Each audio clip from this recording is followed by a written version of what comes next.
Friends, welcome to class में आज का हमारा टॉपिक है कक्षा 10 का पार्ट 8 बहुलक या पॉलीमर। देखिए, बहुलक क्या है? जब छोटे छोटे सरल अणु आपस में मिलकर एक उच्च अणुभार वाले लंबी श्रृंखला युक्त बड़े अणु का निर्माण करते हैं तो उसे बहुलक कहते हैं। और ये प्रक्रिया जो है वो बहुलकीकरण कहलाती है। अब देखिए, छोटे छोटे जो अणु आपस में मिलते हैं उन्हें एकलक कहते हैं।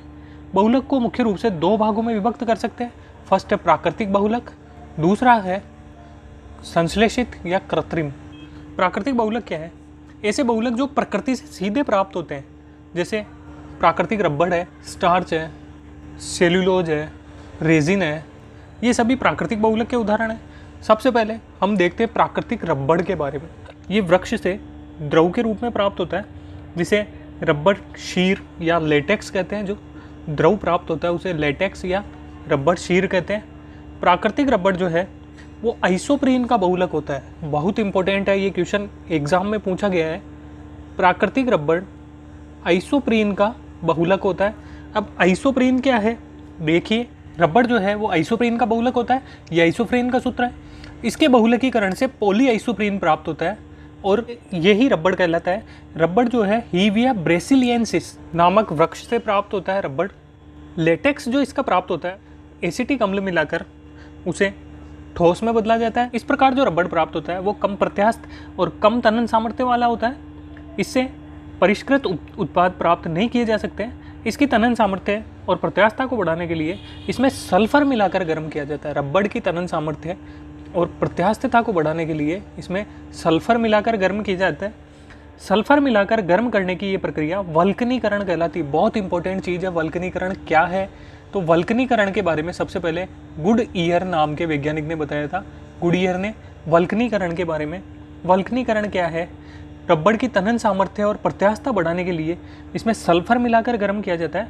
ये क्रिया वल्कनीकरण कहलाती है। इससे जो रबड़ प्राप्त होता है वो कम घिसने वाला, मजबूत, कठोर और अधिक प्रत्यास्थ होता है। इसके बाद हम देखते हैं संश्लेषित बहुलक। मानव द्वारा निर्मित बहुलक कृत्रिम बहुलक या संश्लेषित बहुलक कहलाते हैं। जैसे कृत्रिम रेशे है, प्लास्टिक है, रबड़ है, ये कृत्रिम या संश्लेषित बहुलक कहलाते हैं। सबसे पहले हम देखते हैं कृत्रिम रेशे। कृत्रिम रेशे जो है, इसके एग्जाम्पल है नाइलॉन 6666, टेरिलीन, रेयोन। पहला हम देखते हैं नाइलॉन 66 जो है किस प्रकार प्राप्त किया जाता है। ये जो है एडिपिक अम्ल और हेक्सामेथिलीन डाइएमीन के संघनन से प्राप्त होता है। देखिए, अब एडिपिक अम्ल का सूत्र क्या है? देखिए, ये एडिपिक अम्ल का सूत्र है और ये हेक्सामेथिलीन डाइएमीन है। हेक्सा यानी 6 कार्बन युक्त और एडिपिक अम्ल होता है 4 कार्बन युक्त। और अम्ल जो होता है कार्बोक्सिलिक अम्ल, आपको बताया था COOH ग्रुप होता है, तो आप इसको याद कर सकते हैं इजी वे में। और हेक्सामेथिलीन डाइएमीन यानी दोनों साइड NH2 ग्रुप होगा। तो ये NH2 को हमने तोड़कर इस टाइप से लिखा है। इससे जल का अणु जो है वो इनके संघनन से बाहर निकलेगा और ये जो बना है ये नाइलॉन 66 है। अब नाइलॉन 66 के क्या उपयोग है? बहुत इंपॉर्टेंट महत्वपूर्ण चीज़ है ये। नाइलॉन 66 का उपयोग मशीनों में गियर, बेयरिंग बनाने में किया जाता है। इसके अलावा टायर, कपड़े, रस्सियाँ, ब्रश, ये सभी नाइलॉन 66 से बनाए जाते हैं। इसके बाद हम देखते हैं टेरिलीन। टेरिलीन जो है एथिलीन ग्लाइकोल और टेरेप्थेलिक अम्ल के संघनन से प्राप्त होता है। इसे डेक्रोन भी कहते हैं। देखिए, ये टेरिलीन या पॉलीएथिलीन टेरेप्थेलिक बहुलक है। इसे डेक्रोन भी कहते हैं। ये जो है टेरेप्थेलिक अम्ल, ये टेरेप्थेलिक अम्ल का सूत्र है। अम्ल जहाँ भी आ गया इसका मतलब उसमें कार्बोक्सिलिक ग्रुप है। ये देखिए COH ग्रुप और ग्लाइकोल OH समूह, तो ये एथिलीन ग्लाइकोल और टेरेप्थेलिक अम्ल के संघनन से प्राप्त होता है। इसका जो उपयोग है वो कपड़े, नावों की पाल, बेल्ट, चुंबकीय टेप या फिल्म आदि बनाने में इसका उपयोग किया जाता है। तीसरा बहुलक है रेयोन। देखिए, रेयोन कैसे प्राप्त किया जाता है? कागज या सेलुलोज को सोडियम हाइड्रोक्साइड के विलयन में भिगोकर साफ किया जाता है। उसके बाद इसे कार्बन डाइसल्फाइड के विलयन में घोल दिया जाता है, जिससे इसका विलयन प्राप्त होता है। इस विलयन को महीन छिद्र के द्वारा सल्फ्यूरिक अम्ल में छोड़ा जाता है और जिससे रेयोन के चमकदार रेशे प्राप्त होते हैं। इसका उपयोग भी वस्त्र, धागे, दरिया आदि बनाने में किया जाता है। अब इसके बाद हम देखते हैं प्लास्टिक जो बहुलक है। अभी हमने देखे थे कृत्रिम रेशे, अब हम देखेंगे प्लास्टिक। प्लास्टिक में सबसे पहले है पॉलीथीन। नाम से आप सभी परिचित हैं, पॉलीथीन, जिस पर बैन भी लगा है। अगर एथीन के अणुओं की उस ताप और दाब पर उत्प्रेरक की उपस्थिति में बहुलकीकरण क्रिया की जाए तो पॉलीथीन प्राप्त होता है। ये लचीला और मजबूत प्लास्टिक है। देखिए, ये एथीन का सूत्र है। इसका बहुलकीकरण किया जाए, इसके बहुलकीकरण से पॉलीथीन प्राप्त होता है। ये पॉलीथीन है, ये एथीन है। एथीन का सूत्र आप सभी जानते हैं। एथीन के बहुलकीकरण से पॉलीथीन प्राप्त होता है। इसका उपयोग थैलियाँ, सांचे में डली वस्तु, पाइप, ट्यूब आदि बनाने में किया जाता है। इसके बाद देखते हैं हम polyvinyl chloride, PVC, polyvinyl chloride. देखिए PVC या पॉलीविनाइल क्लोराइड जो है ये विनाइल क्लोराइड के बहुलकीकरण से प्राप्त होता है। ये देखिए विनाइल क्लोराइड का सूत्र है, इसके बहुलकीकरण से पॉलीविनाइल क्लोराइड प्राप्त होता है। ये पॉलीविनाइल क्लोराइड है। इसका उपयोग पाइप, जूते, चप्पल, थैले, बरसाती जो कपड़े हैं वो PVC से बनते हैं। खिलौने, फोनोग्राम के रिकॉर्ड, विद्युत रोधी परतें, ये सभी जो सामग्री है ये पॉलीविनाइल क्लोराइड से प्राप्त की जाती है। इसके बाद देखेंगे हम पॉलीएक्रिलोनाइट्राइल। पॉलीएक्रिलोनाइट्राइल पेन या आर्लोन के नाम से भी जाना जाता है।